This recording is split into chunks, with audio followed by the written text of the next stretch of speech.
In my book, I talk about what I call the 5 C's of ADHD parenting.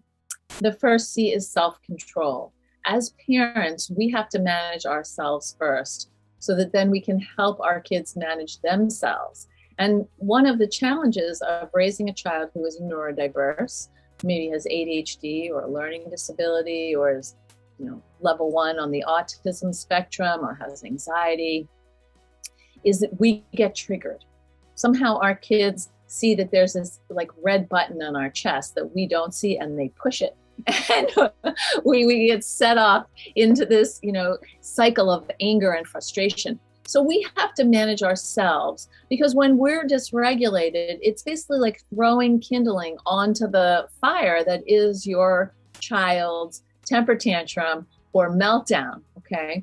So the first C is self-control. You manage yourself first. The second C is compassion, and that is about meeting your child where they are, not where you think they should be.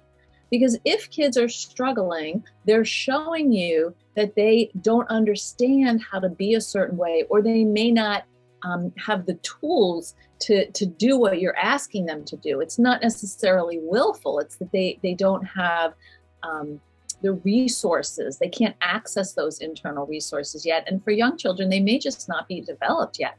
So we want to meet them where they are and figure out like how to convey an empathic stance rather than a critical stance.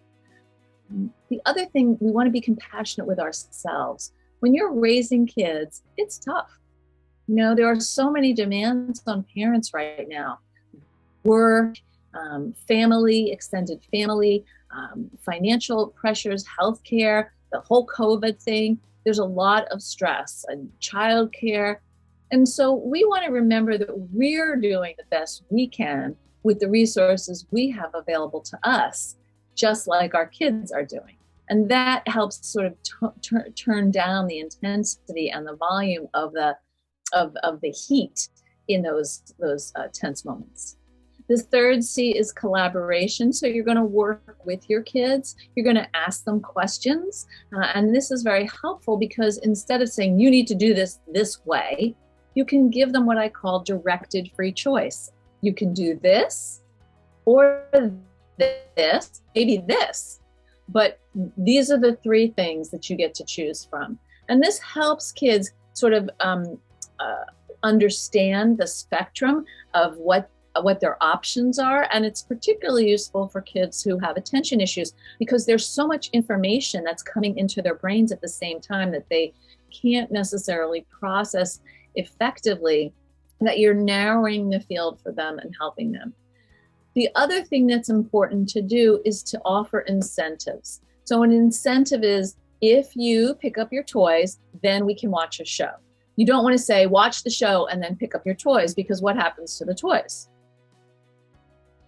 They're never picked up. So we do that with ourselves as adults. I don't know if this is true for you, but if I finish cooking dinner and I'm kind of tired, but I want to watch my show on Netflix, and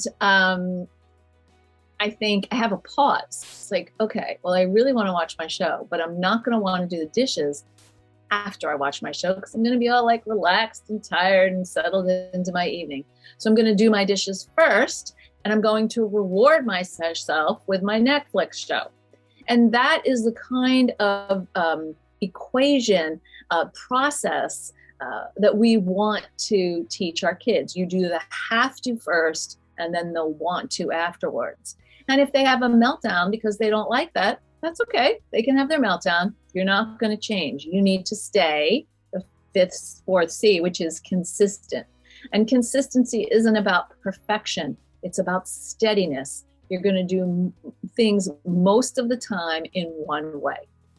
And this actually sends a message to your kids of predictability and routine. And this is very helpful for kids, young children in particular, as they are learning how to be in the world, that they know that you do this and then you do that. Like I wake up in the morning and I put my clothes on, and then I go downstairs for breakfast. Whatever it is in your house. So you want to create consistent routines as much as possible. Fifth C, which is celebration. And this is about noticing and acknowledging what your kids are doing, particularly when they're doing something you want them to do. So it doesn't mean that you get them an ice cream sundae because they cleared their plate from the table. What you say is, I liked how you cleared your plate from the table when I asked, or I noticed that you picked up your toys when you were done playing. That's fantastic. You're very specific in the feedback and you're positive. And this is to counteract all the negativity that kids hear. And particularly kids who are wired a little differently hear a lot of negativity. The ideal positivity ratio should be 3 positives for every negative.